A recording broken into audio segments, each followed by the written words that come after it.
कहानी अब उस मोड़ पर पहुंच चुकी है जहां अतीत की परछाइयां वर्तमान को निगलने लगी हैं। तुमसे तुम तक के आने वाले एपिसोड में दर्शक देखेंगे एक ऐसा दृश्य जिसे देखकर हर किसी के रोंगटे खड़े हो जाएंगे। अनु, जो अब तक अपनी जिंदगी को एक सामान्य लड़की की तरह जी रही थी, अचानक एक ऐसे रहस्य के जाल में फंसने वाली है जहां सच और झूठ के बीच की दीवार बहुत पतली है। सब कुछ तब शुरू होता है जब अनु अपने ऑफिस में अपने ही साइन यानी हस्ताक्षर देखती है, लेकिन उस साइन में कुछ अजीब है। वो उसे पहचानती है, पर समझ नहीं पाती कि आखिर वो साइन उसने कब और कहाँ किए थे। वो कागज को गौर से देखती है, दिल जोर जोर से धड़कने लगता है, आंखों के सामने अंधेरा छा जाता है और अनु बेहोश होकर जमीन पर गिर जाती है। कुछ ही देर में सीन बदलता है, हॉस्पिटल का।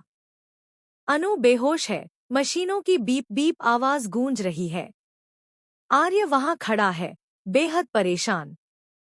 उसकी आंखों में आंसू हैं और होठों पर बस एक ही सवाल, ऐसा कैसे हो गया?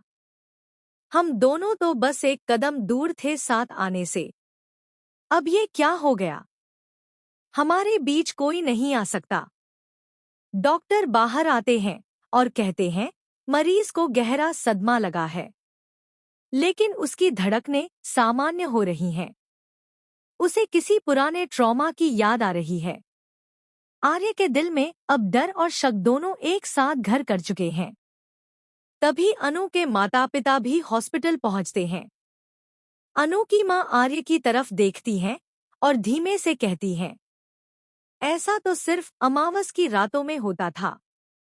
जब अनु छोटी थी तब भी वो अचानक बेहोश हो जाती थी, पर अब ये दिन में भी हो रहा है।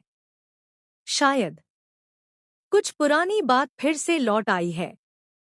आर्य चौंक जाता है। उसके मन में एक सवाल गूंजता है, क्या वाकई अनु और मेरा कोई रिश्ता है जो इस जन्म से नहीं बल्कि पिछले जन्म से जुड़ा है? समय बीतता है, अनु को होश आता है, लेकिन वो अब वही अनु नहीं रही। उसकी आंखों में डर नहीं, एक अजीब सी बेचैनी है। वो कुछ बोलती नहीं, बस उठती है और बिना किसी को बताए हॉस्पिटल से बाहर निकल जाती है। रात का समय है, हवाएं तेज चल रही हैं, सड़कें सूनी हैं और अनु एक अनजाने खिंचाव में आर्य के घर की ओर बढ़ती जाती है। वो जानती नहीं कि रास्ता कौन सा है, फिर भी उसके कदम रुकते नहीं, जैसे कोई अदृश्य ताकत उसे खींच रही हो।